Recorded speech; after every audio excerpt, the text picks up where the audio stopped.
ആറാട്ടണ ആട് 3 കണ്ടിട്ട് ഇറങ്ങിയിരിക്കുകയാണ്. എങ്ങനെയുണ്ട് സിനിമ? എനിക്ക് ഈ 3-ൽ ഏറ്റവും ഇഷ്ടപ്പെട്ട ആട് 2 ആണ്.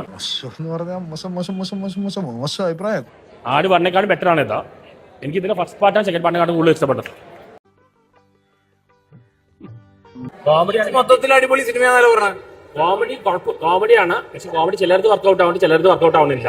ഇപ്പൊ എന്താ വേണം? ഗോചേട്ടൻ തലേ കുത്തിക്കണം ഇവിടെ.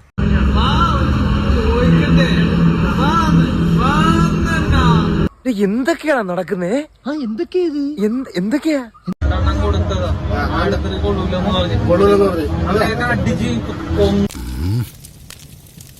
നിനക്ക് പ്രാന്താളെ വേടാ പന്നി. എന്റെ മൈൻഡ് പറയാം, ഞാൻ കൊച്ചിക്കാരനാണെങ്കിൽ അടിച്ച് നിരപ്പാക്കും. ആഹാ, നീ ഒന്ന് ഭൂമിയിലേക്ക് ഇറങ്ങിക്കിട്ടാൻ കാത്തിരിക്കായിരുന്നടാ. ഇതേപോലെയുള്ള അലവലാതി റിവ്യൂ ഒന്നും വേണ്ട അല്ലേ?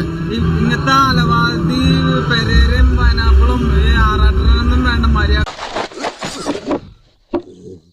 റിവ്യൂ പറയണം സിനിമയില്. അതാണ് ഇത് സിനിമ ലോകമാണ്. സിനിമയിൽ നല്ല റിവ്യൂ പറയാന്ന് നിക്കണം.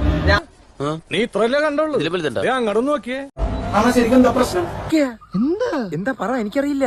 ഞാൻ ആട് 3 വടക്കം ബുക്ക് ചെയ്തുകൊണ്ടിരിക്കുകയെ. ഓ അത് ശരി. അതിന്റെ ഇടയ്ക്ക് അത് എല്ലാം കൊടുത്ത് ഓൾമോസ്റ്റ് ഇതിനായിട്ട് ഇവ 3 ബസ് ഉണ്ടാക്കി. ഇവനെ ഒരാഴ്ച ഞാൻ കണ്ടാൽ മതിയായിരുന്നു. ഒരു ബസ് ഇല്ല. ഇവൻ പണ്ട് പെരേരൊന്നും ഓടിച്ചിട്ടതാണ്. എനിക്ക് ചെറിയ സംശയം തോന്നി വൈറലാകാൻ വേണ്ടിയാണ്. കുറച്ച് മീഡിയക്കാരും ഉണ്ടായിരുന്നു. എന്റെ ബിസിനസ് എന്നൊക്കെ പറഞ്ഞ ഒരു തരം ചുറ്റിക്കളിയാണ് ശിവൻകുട്ടി. പക്ഷേ ഇപ്പൊ ഇത് ഏറ്റവും തമാശാണ് ആൾക്കാർ പറയുന്നത് സ്ക്രിപ്റ്റഡ് ആണ്, പ്ലാൻഡ് ആണെങ്കിലാണ്. അങ്ങനെ കമന്റ്സിലൊന്നുണ്ടോ? എന്താണ് പ്രശ്നം? എന്താണ് ഇത് ചെറിയൊരു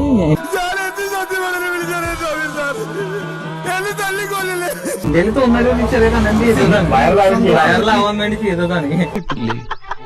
ഈശ്വര, ഇവിടെ ആരില്ലല്ലോ ഇതൊന്ന് പറഞ്ഞു ചിരിക്കാനായിട്ട്.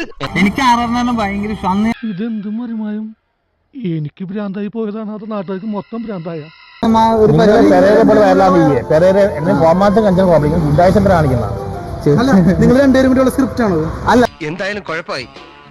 ഇനി എനിക്ക് എങ്ങനെയെങ്കിലും ഇതിൽ നിന്ന് ഊരിയാ മതി. എന്റെ ഒരു തോന്നല് വന്നപ്പോ ചെയ്തതാണോ? ഇനി ഞാനിവിടെ നിന്ന് ഡയലോഗ് പറഞ്ഞ കരഞ്ഞു പോകും. ഉസ്മാനെ രക്ഷപ്പെട്ടോ.